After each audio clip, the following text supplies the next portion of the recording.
지금 우리가 계속 이제 에베소서를 보고 있습니다. 저는 이 에베소서 2장은 참 우리가 많이 이렇게 읽고 보는 구절이죠. 근데 제가 지금 이제 에베소서 1장으로부터 2장까지 넘어오니까 그 은혜가 참 너무나도 놀랍습니다. 그래서 저는 개인적인 소망이자 바람은 그 올해 구원의 길 대회 있잖아요. 그거 할 때 혹시 에베소서 2장을 이렇게 암송하는 거를 이렇게 하면 어떨까? 아이디어를 내봤습니다. 또 우리가 성경을 암송한다는 것은 굉장히 또 좋잖아요, 그렇죠? 기분 나쁘신가요? 성경 구절 외우는 거 혹시 기분 나쁘신 분 안 외우셔도 됩니다. 그거 안 외운다고 구원 못 받고 그런 건 아니지만 이거를 우리가 성경 말씀을 계속 이렇게 암송하는 게 저는 너무 좋은 것 같아요. 다른 뭐 유행 가사라든지 뭐 저 사람이 나한테 무슨 말 했는지 그런 거 외우는 것보다 근데 에베소 2장 같은 경우는 참 제가 한 주간도 굉장히 묵상했고 어젯밤도 이거 계속 보느라고 밤잠을 못 이룹니다. 그 정도로 너무 큰 내용들이 많아서 그래서 여러분들도 이 에베소서 특히 2장 같은 경우는 진짜 우리 신앙의 전체 그림을 다 그려주고 있기 때문에 여러분들이 꼭 읽어보시거나 또 가능하시다면 암송까지 해보시면 너무 좋을 것 같습니다. 그렇다고 또 이번에 그 구원의 길 대회 외우게 됐다고 저를 원망하지 마시고요. 바울은 항상 사역에 있어서 두 가지를 같이 합니다. 복음에 대해서 가르치고 또 동시에 그 복음을 듣는 그들의 눈이 성령에 의해서 밝혀지기를 기도합니다. 왜냐하면 아무리 훌륭한 메시지도 성령 하나님께서 그 이해의 눈을 열어주시지 않으면은 그건 그냥 사람의 소리에 불과하기 때문에 그렇습니다. 그래서 특히 교사나 사역자들에게 있어서는 우리가 그 상대방을 위한 뭐 말씀 준비도 중요하지만 사실은 그 말씀이 그 사람에게 해답이 되고 살리는 말씀이 되기 위해서는 성령의 역사 아니고서는 절대 불가능합니다. 그래서 바울도 그것을 계속 이야기하고 있고요. 왜 나는 현장에서 말씀 운동을 하는데 역사가 일어나지 않을까? 사실은 우리의 말 주변으로 우리가 지금까지 배웠던 내용들을 잘 전달하는 것으로는 바꿀 수가 없기 때문에 그렇습니다. 그래서 바울도 지금 에베소서 1장에 지금 기도하고 있죠. 19절에 보면 에베소서 1장 19절 이렇게 한 절 넘겨보시면요. 그의 힘의 위력으로 역사하심을 따라 믿는 우리에게 베푸신 능력의 지극히 크심이 어떠한 것을 너희로 알게 하시기를 구하노라. 지금 이 에베소서 2장은요. 에베소서 1장의 연장선상입니다. 에베소서 1장하고 2장 이것은 이제 우리가 편의상 나눈 것이고요. 이 에베소서 2장은 이 에베소서 1장에 우리에게 베푸신 능력의 지극히 크심이 어떠한 것인가에 대한 설명의 연장선상이에요. 우리에게 베푸신 능력의 지극히 크심을 알기 위해서는요. 우리가 어떤 곳에서부터 구원받았고 또 하나님이 지금 우리를 어떤 자리에 올려놓으신지를 알아야 돼요. 쉽게 제가 그림으로 표현을 해보면요. 우리가 죄 가운데 있었고요. 결국 하나님은 우리를 하나님의 온전한 글씨가 작죠? 우리가 죄 가운데 있었고 하나님의 온전한 성전, 그렇죠? 에베소서 2장 마지막 절에 보면 그렇게 돼 있죠. 그러게 하기 위해서 하나님께서 우리를 구원해 주셨습니다. 여기가 죄인이겠고요. 우리를 의인 삼아 주시고 또 이제 증인의 자리로. 지금 이 여정입니다. 지금 한 이 정도쯤이 오늘이에요. 그렇죠? 지금 우리 이 여정, 언약의 여정 이렇게 얘기하잖아요. 그러면 그냥 우리가 하나님의 능력, 하나님 대단하시다 그런 차원이 아니라 오늘 바울은 이렇게 얘기하고 있습니다. 우리에게 베푸신 그의 능력이에요. 그럼 우리에게 베푸신 그의 능력을 알기 위해서는 적어도 요 파트는 알아야 된다라는 거죠. 그래서 지금 그걸 설명하는 거예요. 우리가 지금 어떤 상태였는지를 알지 못하면 우리가 받은 구원이 어떤 의미인지를 모르잖아요. 그렇죠? 하나님의 도우심과 하나님의 계획 없었을 때 우리의 상태를 모른다면 어떤 가운데서 우리를 건져주셨고 그의 도움 없으면 우리는 어떻게 될 수밖에 없었는지를 모른다면 지금 바울이 얘기하는 게 우리에게 베푸신 능력의 지극히 크심을 알았으면 좋겠다는 거잖아요. 뭔가 새로운 걸 받거나 어떤 새로운 능력과 계시를 받는 차원이 아니라 지금 이미 우리에게 베푸신 그 능력이 어떤 것인지를 성령께서 너네들에게 깨닫게 하셨으면 좋겠다. 사실 이게 우리의 신앙생활의 내용이에요. 우리가 오늘 하나님께서 우리에게 오늘을 허락하신 이유이기도 해요. 우리에게 삶을 허락하신 이유는 뭔가 못 먹은 음식 다 먹어보고 하라 그런 차원이 아니라 우리에게 베푸신 이 능력에 대해서 깨달으라는 거죠. 그래서 지금 이걸 설명하는 겁니다. 그래서 1장 마지막 부분에 보면은요. 지금 우리가 19절 읽었잖아요. 우리에게 베푸신 능력이 지극히 크심이 어떠한 것을 너희로 알게 하시기를 구하노라 하면서 20절부터 23절에는 뭐라고 얘기하냐면 그 능력이 예수를 죽은 자 가운데서 살리고 예수님을 죽은 자 가운데서 살리시고 또 그를 일으키셔서 또 모든 이름 위에 뛰어나게 높이셔서 교회의 머리가 되게 하셨다 하면서 1장이 끝나요. 근데요. 이게 우리나라 성경의 번역에만 빠져있는 아주 중요한 단어가 있습니다. 그게 뭐냐면 에베소서 2장 1절에 처음에 또한이라는 말이 들어갑니다. 영어 성경에도 있고 원어에도 있는데 왜 우리나라 성경에 그게 없는지 모르겠어요. 그러니까 이게 좀 별개의 내용인 것처럼 보이지만 지금 이 또한이라는 단어는 굉장히 중요한 겁니다. 그냥 하나님이 야 내가 널 구했어 이렇게 하면 되는데 예수님을 죽은 자 가운데서 살리시고 그를 일으키고 그를 높이셔서 교회 머리가 되게 하신 것과 같은 능력이 지금 너희 또한도 예수와 같이 너희도 또한 이게 뭘 의미하냐면 우리가 예수와 연합 우리가 그리스도와 운명 공동체 쉽게 말하면 그렇게 되는 것이죠. 왜 우리가 죽어서 천국 가죠? 예수님 거기 계시기 때문에 그래요. 왜 우리가 부활의 소망이 있죠? 예수님이 부활의 첫 열매가 되어주셨기 때문에 그렇습니다.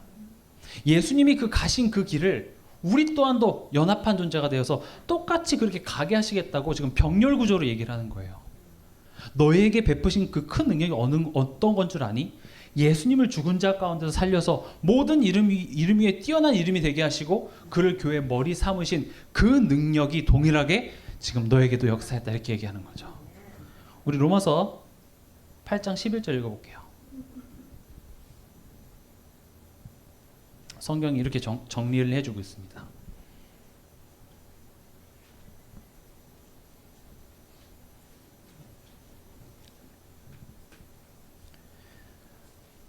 같이 읽겠습니다.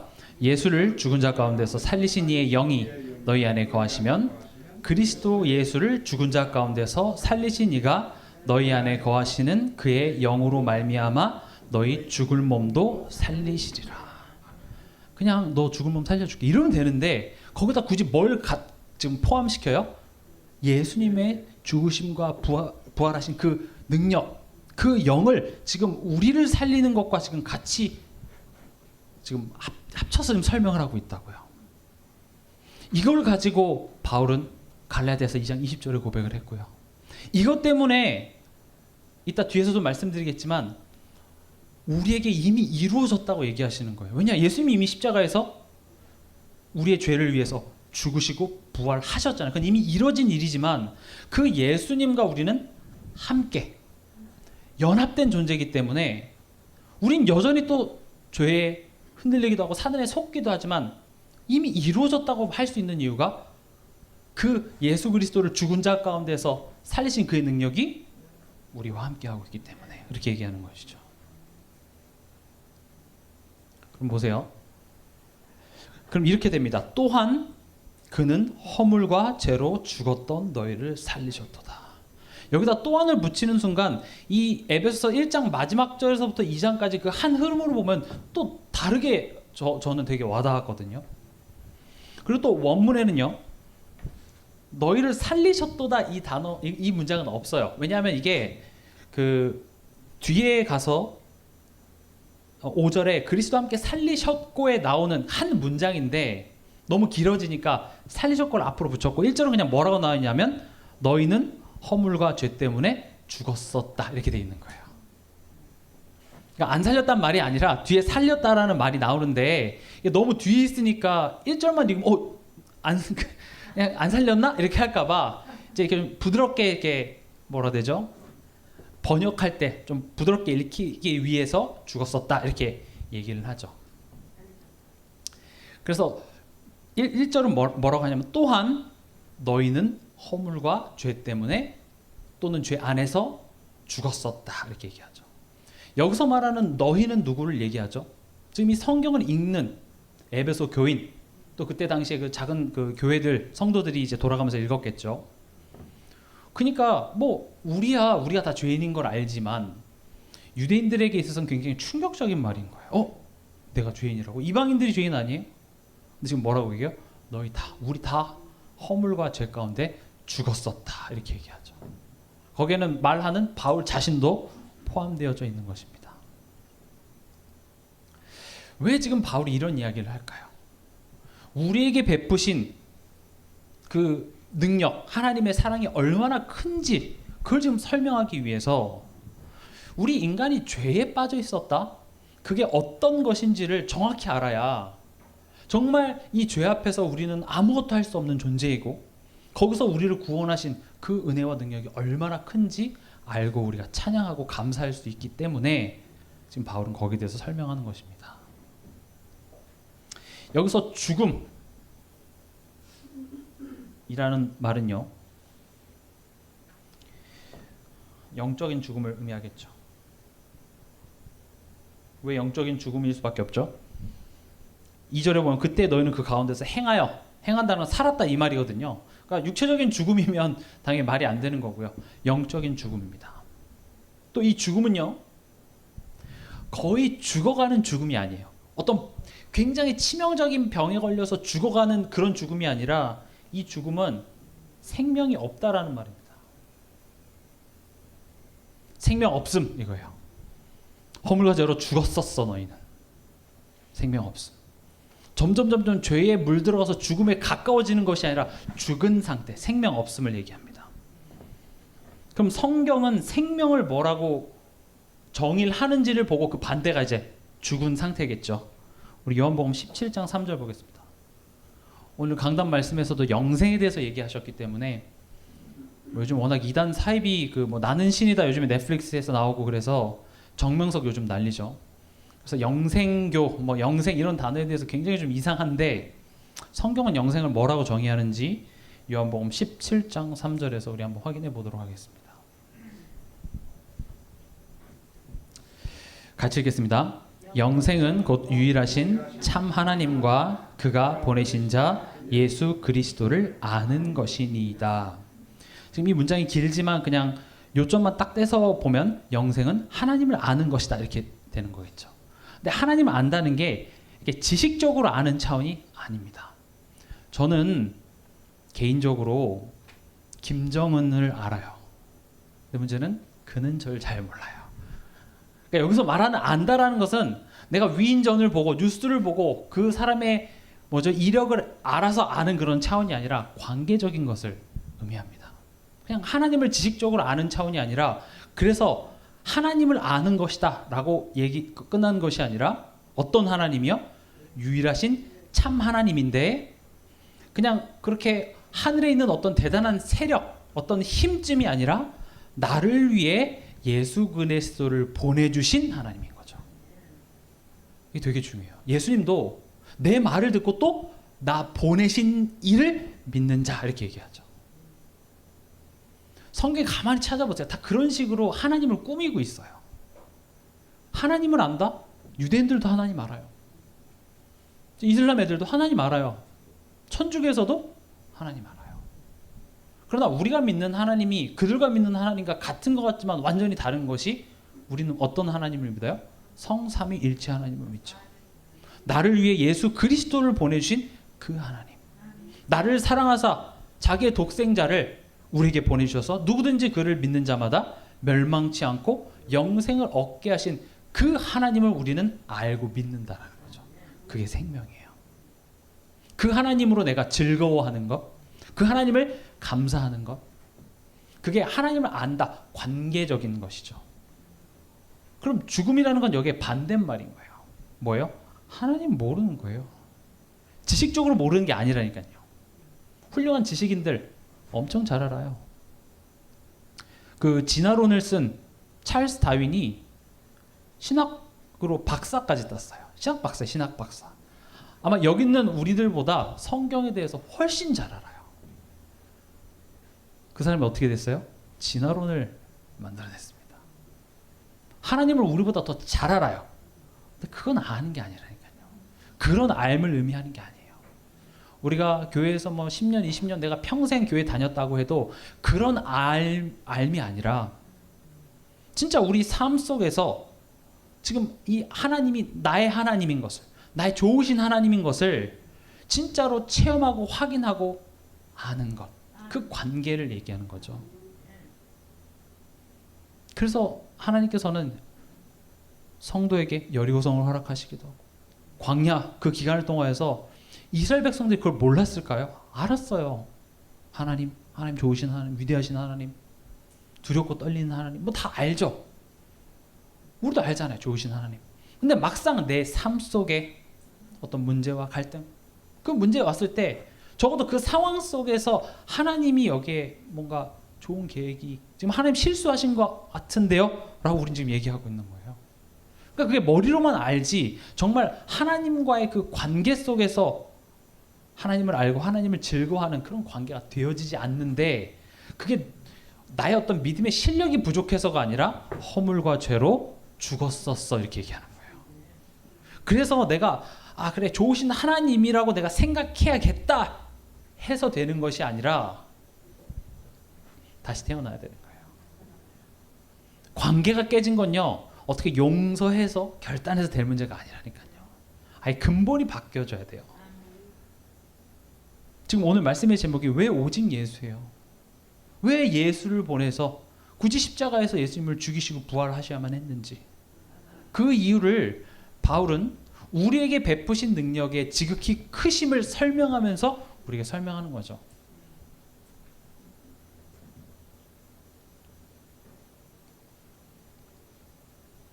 그래서 하나님을 아는 것이 생명이라면 하나님을 모르게 하는 것이 죽음이겠죠. 하나님으로 말미암아 즐거워하는 것이 생명이라면 하나님을 안다고 하면서도 내가 원망하는 것이 사실 죽음이에요. 그래서 죽음의 권세 잡은 자 사단이라는 말이 결국 하나님으로 즐거워하지 못하게 하는 그 일의 최고 전문가가 누구란 소리예요? 사단이란 소리입니다. 여러분들을 막 미워해서 막 꼬집고 깨물고, 사단의 관심은 여러분들 돈 뺏는 것에 있지 않아요. 오히려 여러분들이 좋아하는 걸 줘가면서 하나님과의 관계, 하나님과 화목하지 못하도록. 그러니까 하나님과 화목하라 하니까 제가 먼저 하나님이랑 싸웠어요. 저 하나님 좋아요. 얘기하지만 하나님에 봤을 때 내가 지금 적극적으로 너의 인생에 개입해서 지금 너의 인생에 지금 하나도 난 실수 없이 널 인도해 가고 있는데 나는 뭐라고요? 하나님, 당신이 주신 저 하와만 안 줬으면 내가 이러지 않았을 텐데요. 이번 주 금요 치유전도 학교 때도 아브라함이 얘기했죠. 하나님이 나에게 이삭을 줬으면, 그러니까 후손을 줬으면 내가 안 그랬을 텐데 우리 집에서 키운 이 종을 내가 후계자로 삼을 거예요. 어떠신가요? 화목해 보이나요? 이미 내 마음속에 내 고집, 내 꺾이지 않는 마음, 그걸로 벌써 하나님을 대적하고 있다는 것이죠. 근데 이런 모습을 고쳐라, 그렇게 하지 말아라, 그런 차원이 아니라 허물과 죄로 죽었던 너이기 때문에 그렇게 될 수밖에 없다고 얘기하죠. 그래서 우린 구원이 필요하다고요.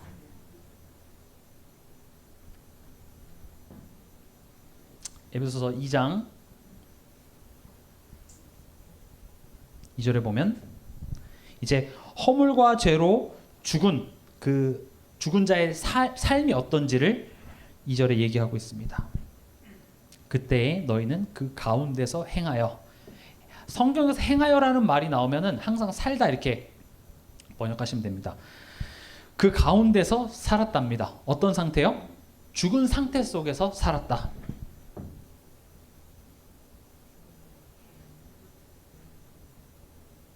죽은 상태 속에 삶이 되겠죠.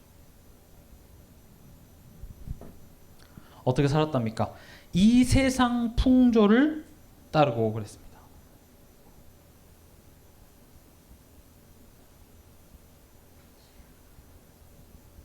영어로 쓰면은요,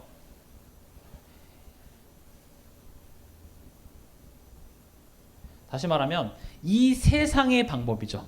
이 세상의 사고방식과 정신구조. 쉽게 말하면 그냥 지금 이 시대에서 살아남기 위해서 뭘 해야 되죠? 어떤 생각을 가지고 살아야 되죠? 최근에 참 많이 저도 좀 무섭다, 참 큰일이다 생각한 게 이 문화적인 부분이죠. 특히 이렇게 넷플릭스 여러분들 요즘 먼저 아시죠? 이렇게 인터넷으로 이렇게 스트리밍 서비스로 하는 채널인데, 유튜브는 우리가 돈 안 내고 보지만 넷플릭스 이제 돈을 주고 보죠. 한국의 넷플릭스 엄청 많이 봅니다. 전 세계적으로. 근데 여러분들이 이제 넷플릭스에서 유행한 어떤 굉장히 히트친 영상들의 공통점이 뭐냐? 다 반기독교적인 사상을 내포하고 있다는 겁니다. 너무 의도적이에요. 거기서 일부러 까요. 최근에 뭐 나는 신이다. 그래서 뭐 정명석이라든지 그런 이단 사이비들을 들춰냈는데, 뭐 우리야 모든 교회는 다 안 그렇지, 거기만 그렇지 하지만 불신자들은 어떻게 생각할까요? 그래, 모든 교회는 다 깨끗한데 걔네만 그래, 이렇게 할까요? 야, 역시 종교는 무서워. 야, 교회 역시 믿을 게 못해. 이런 감정이 생기지 않겠어요? 그리고 최근에 히트친 그런 드라마들 가만히 보세요. 거기에 악한 그 주인공이 목사님 딸이거나 또 뭐 그런 일들이 교회 안에서 일어나요. 교회 안에서 나쁜 짓 해놓고 나는 교회에서 그런 대사들이 나온다니까요. 나 회개했으니까 나는 그 죄에 대해서 상관없어. 그럼 죄에 대한 개념도 없는 불신자들이 봤을 때 어떤 느낌인가요? 여러분들 뭐 오징어 게임 되게 유명했었잖아요. 거기도 보면 구석구석에 대놓고 반기독교적인 사상들을 많이 집어넣습니다. 요즘 뭐 특히 공직자나 어떤 글로벌 기업에 중요한 직책 가기 위해서는요, 뭐 동성애라든지 뭐 지금 이 세상 풍조를 따르지 않고는 살아남을 수 없는 것이 너무 노골적으로 드러나도록 지금 문화가 바뀌어 가고 있다는 것이죠. 근데 제가 말씀드리고자 하는 것은 뭐 동성애라든지 뭐 음란하고 쾌락을 쫓고 그런 차원의 내용이 아니라, 지금 이 세상의 사고방식과 정신 구조가 점점 어디로 가고 있냐? 하나님 없는 쪽으로, 하나님 없이 잘 살아보자는 구조로 가고 있다는 것이죠. 결국 죄의 열매는요, 하나님께 대항합니다. 죄는 그냥 내가 하나님 앞에 잘못한 차원이 아니라 우리가 적극적으로 하나님께 대항하는 거예요. 스스로 내가 신이 되고 싶어 하죠. 인간이 최고예요. 인간이 모든 것 위에 있어요. 근데 성경은 반대로 얘기하죠. 인간은 하나님께 의지해야만 하는 존재지만, 여러분들 TV나 영화, 아이들이 보는 만화 영화에도 인간이 최고예요. 물론 어떤 인간의 존엄성이라든지 그런 차원에서 그렇게 얘기하면 맞죠. 뭐 인간이 존엄하고. 그러나 점점 우리 인간이 하나님의 필요 없음 쪽으로 종교를 믿는 것, 교회를 가는 것은 뭔가 바보 같고 어리석고 의지 박약한 것처럼 지금 세상은 가고 있는 것입니다. 그래서 사람들은 내 노력으로 충분하다고 생각해요. 그게 지금 제가 지금 이 세상 풍조를 설명하는 거예요. 이 세상 풍조를 설명하는 방법을 요즘 문화가 어떻고 그런 차원이 아니라, 그 본질에는 결국 내가 하나님이 되고자 하는, 굉장히 자존심 상해한다니까요. 우리가 하나님의 도움을 구해야 된다, 하나님의 은혜로 살아가야 된다, 굉장히 싫어합니다. 굉장히 거부해요. 우리가 하나님에 의해서 창조됐다? 이거 너무 싫어요. 차라리 어떤 집신벌레에서부터 우리가 비롯됐다, 이런 거는 이제 이해가 돼요. 저는 그쪽이 더 되게 자존심 상하는데, 그렇죠? 진화론을 생각해보면 얼마나 멍청한 이야기인지. 하나님이 아브라함을 아기로 만드셨나요? 성인으로 만드셨을까요?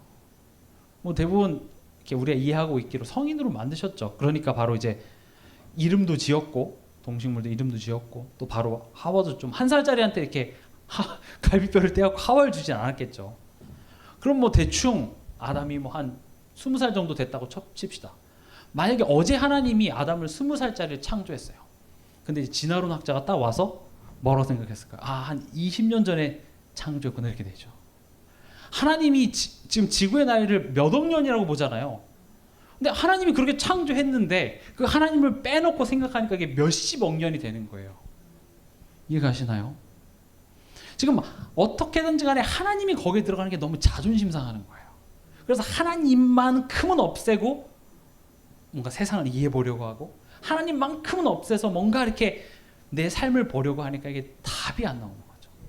근데 우리의 본성이 점점 그렇게 하나님을 밀어내는 쪽으로 가고 있는데 심지어 신자인 우리의 삶에서조차도 지금 이 상황에서 하나님이 뭔가 했을 리 없어 이렇게 돌아가고 있으니 진짜 하나님이 오래 참으시는 하나님이라서 참 다행입니다. 우리 지옥불에 떨어질 수도 있어요. 하나님이 얼마나 신실하고 오래 참으시는지 우리의 그런 모습과 상관없이 어찌 보면 우리의 실존을 보면 화나실 것 같아서 미리 구원을 이뤄놓고 이건 제 수준입니다만은 그것과 상관없이 하나님 우리를 딱 구원해 놓으셔서 너무 감사하죠. 얼마나 든든한지요. 근데 그 말인즉슨 개 망나니 같이 살아도 괜찮다라는 말은 절대 아닙니다. 그리고 또 우리 그렇게 내버려 두시지도 않을 것이지만요. 그러니까 이 세상의 사고 방식과 정신 구조 속에서 우리는 살아간다. 그게 결국 나 중심. 또 하나님께 절대 순종하지 못하는 나의 생각, 내 고집. 또 하나님의 도움이 필요한 게 아니라 나의 열심, 내 노력. 그 안에서 살아가는 거예요. 그래서 이렇게 표현합니다. 인간은 죄를 짓지 않을 자유가 없습니다. 죄를 지을 수밖에 없어요. 그걸 보고 우리 뭐라 그래요? 죄의 종되었다 이렇게 얘기합니다. 그래서 거듭 말씀드리지만 우리는 다시 태어나야만 하는 것입니다. 죄를 안 짓겠다고 오늘부터 결정해서 될 문제가 아니라 우리의 본질이 그렇고 우리가 또 그 속에 살아가고 있고 이따 그 뒤에 보면 공중 권세 잡은 자 사단이 이걸 가만히 둡니까? 가만히 두질 않아요.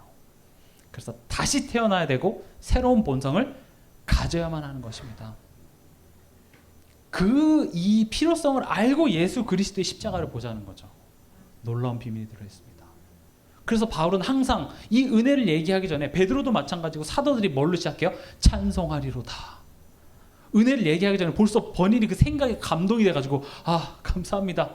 울컥한 다음에 성도들에게 얘기를 하죠. 여러분들에게도 그런 은혜가 성령께서 깨닫게 해주시길 바랍니다. 이 세상 풍조 나는 잘 살아보려고 그냥 열심히 살았는데 알고 보니까 뭐예요? 공중권세 잡은 자. 공중권세 잡은 자가 누구죠? 새 아닙니다. 제가 미국에서 그 랩넌트 애들 이렇게 주일학교 설교하다가 공중권세 잡은 자가 누구지? 하니까 애들이 새요. 그래서 새. 애들이 이제 2세 애들이니까 잘 못 알아듣잖아요. 그래서 새, 독수리 이제 이런 거 얘기하는데 맞아. 그렇지만 여기서 말하는 그 공중은 이 공중을 얘기하는 것이 아니라 이제 영적인 세계를 얘기하겠죠. 사단입니다. 사단의 목적은 제가 아까 말씀드렸다시피 다른 것에 있는 것이 아니라 어떻게든지 간에 우리가 하나님과 멀어지도록 절대 하나님과 하나 되지 못하도록 하는 것이 사단의 목적입니다. 왜 그게 사단의 목적일까요? 왜 사단의 목적은 하나님과 멀어지게 하죠? 이번 주 오늘 강단 말씀에 답이 있습니다. 하나님의 보시기에 그게 좋았거든요. 얼마나 선하고 아름다운지. 하나님이 태초에 천지를 창조하실 때 모든 것이 하나님과 하나 되었을 때 그게 아름답고 선해 보였다고요. 그래서 사단은 어떻게든지 그거를 분리하게 하고요. 그래서 에베소 1장에 그리스도 안에서 모든 것이 다 통일되게 하도록 하나 되도록 하나님과 하나됨 속에서 모든 것이 하나 되도록. 왜 당연히 하나의 축복을 누려야 될 가정이 불행할까요? 왜 그리스도의 피값으로 사신 이 교회가 하나 되지 못하고 싸우고 불행할까요? 그 답은 얘기하고 있어요. 하나님과 하나됨을 누리지 못한 그 결과로 그렇게 되었다고 얘기하고 있어요. 그럼 반대로 그 하나됨의 축복을 누리기 위해서는 하나님과 하나됨의 축복을 누리라. 지금 이렇게 얘기하는 것이죠. 그래서 사단의 목적은 하나님의 목적과 반대되는 것. 하나님과 멀어지도록 하는 것이죠.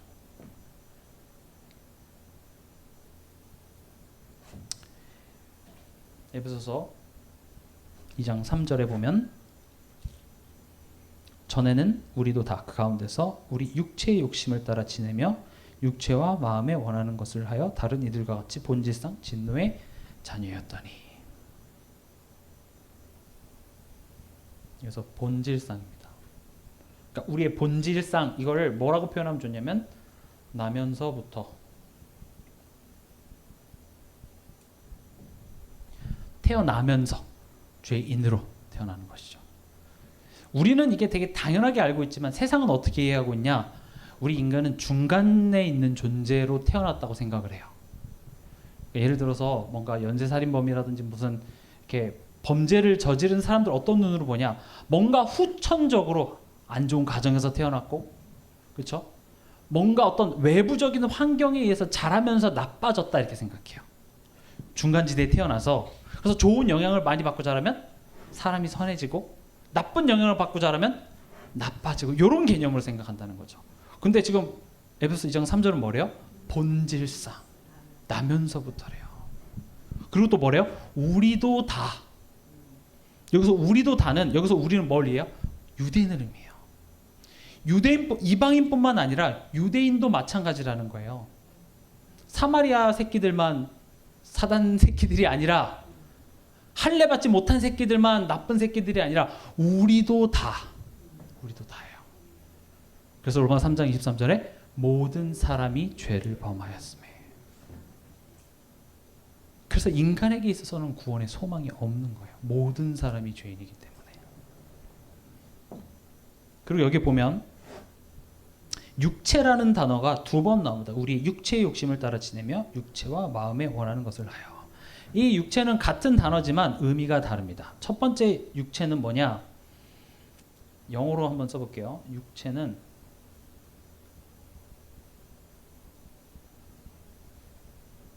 영어로 굳이 쓸 필요 없는데 써봤습니다. sinful nature라고 해서 죄성의 본능. 더 쉽게 말하면 그리스도의 은혜를 떠나 있는 죄인. 근데 여기서 죄인 했을 때 그 육신만 얘기하는 게 아니라 마음, 생각, 모든 것, 전인, 예수를 떠난 모든 사람. 마음으로 생각하는 거, 느끼는 거, 행동하는 거. 그러니까 그리스도의 은혜를 떠나 있는 사람의 욕심. 쉽게 말하면 강한 소원, 욕망 이렇게 되겠죠.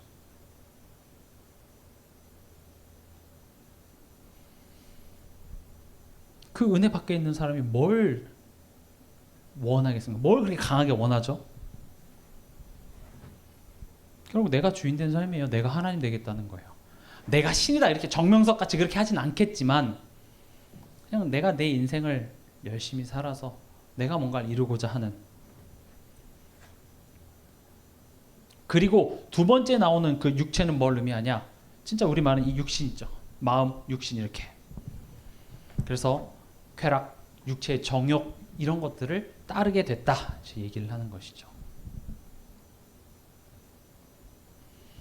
그래서 지금 이 예수 그리스도의 은혜를 떠난 그 은혜 없는 자의 삶의 욕망은 행복해지고 싶어 하죠. 뭔가 평안하고 안심하고 싶은데 두려움이 찾아오니까 자연적으로 뭘 합니까? 뭔가를 의지하려고 해요. 우린 그걸 보고 우상숭배. 지금 제가 우상숭배 얘기하면 그 차례대로 뭐가 나올지 알겠죠? 불신자 6가지 상태가 나오는 거예요. 결국 그 원인이 어디에 있어요? sinful nature. 죄성을 가진 우리 인간에게 있어서 나올 수 있는 열매는 뭐밖에 없다? 불신자 6가지 상태밖에 없다. 왜냐? 하나님을 떠난 인생의 문제인데 그 하나님을 제외하고 하나님을 대신해서 다른 것으로 내 마음의 허무함과 공허함과 불안함을 달래려고 하는데 그게 해결이 되질 않죠. 그러니까 원인을 알 수 없는 정신 문제, 육신의 문제, 고통 당하니까 너무 힘들잖아요. 근데 그런 현실이 내가 아무리 노력해도 해결되지 않기 때문에 어떻게 해요?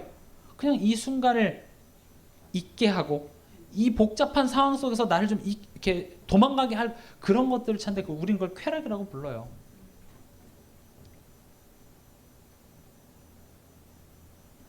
그래서 이 육체의 욕심을 따랐다 하니까 어떤 배고프고 그러니까 육신적인 욕구를 따른다라고만 생각하기 때문에 제가 지금 이걸 좀 설명을 드리는 거예요.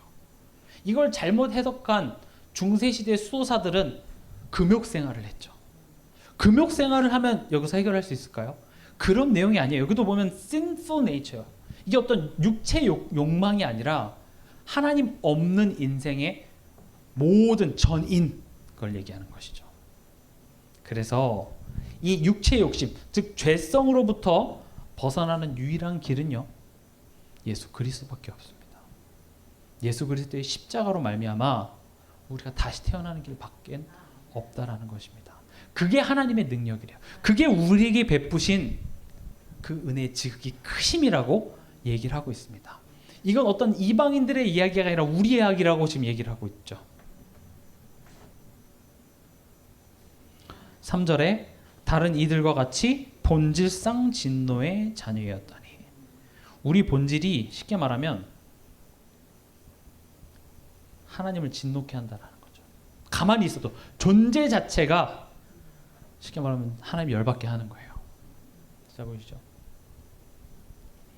우리가 사랑의 하나님만 생각하다 보니까 하나님의 진노에 대해서는 잘 생각하지 못해요. 하나님의 진노에 대해서 이해를 하지 못하면 십자가가 왜 있어야 되는지 모른다니까요. 하나님의 그 진노하심을 하나님이 어디다 쏟으셨냐? 십자가에다 다 쏟으셨어요. 그래서 예수님이 그렇게 괴로워하신 거예요.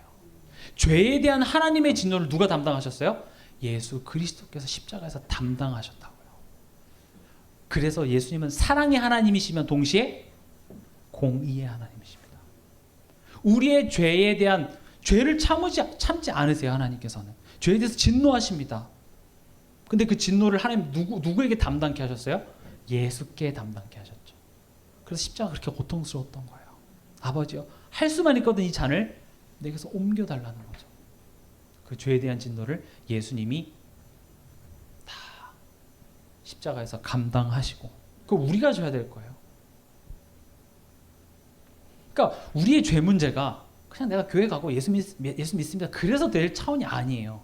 내가 오늘부터 예수를 한번 믿어봐야겠다 결단해서 될 문제가 아니라 하나님께서 벌써 이 하나님의 진노와 그 하나님의 공의와 사랑을 이루실 십자가와 여자의 후손을 미리 준비하시고 역사를 통해서 그 메시아가 마침내 예수 성육신한 몸으로 찾아오셔서 허물과 죄로 죽었던 우리를 십자가에서 살리시고 그 완성하신 구원을 내게 은혜로 믿음을 선물로 주셨기에 그 열매로 지금 우리가 있다는 거예요.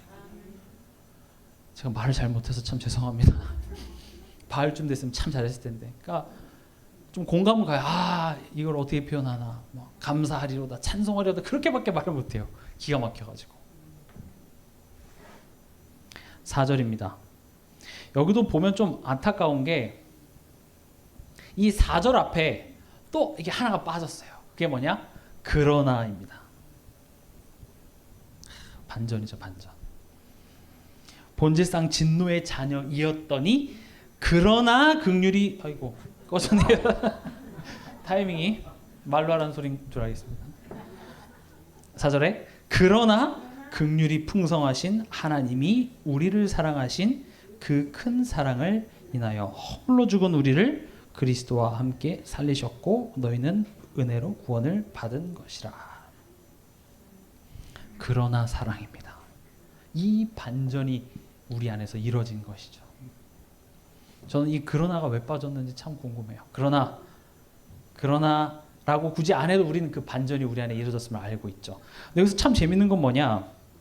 재밌다기보다는 중요한 게 5절 6절에 보면은요. 허물로 죽은 우리를 그리스도와 함께 살리셨고 과거형입니다. 또 6절에 함께 일으키셨고 함께 하늘에 앉히셨다 이렇게 나와 있어요. 그래, 우리를 살리셨고 세워가시며 앞으로 하늘에 앉히실 것이다 이렇게 얘기한 게 아니라 이미 살리셨고 세웠고 앉히셨다 이렇게 얘기를 해요. 뭐죠? 아직 여러분 하늘에 지금 앉아 계시나요? 무릉도원 위에 이렇게 앉아 계신가요? 그럼 하나님이 지금 시제를 이상하게 얘기하고 있어요. 이미 다 이루어진 것처럼. 그죠? 살리신 건 알겠어요. 근데 지금 아직도 세워가는 과정 아닌가? 그리고 죽어서 나 천국 가서 앉지? 근데 여기에 큰 비밀이 뭐예요? 그리스도와 함께라는 말입니다.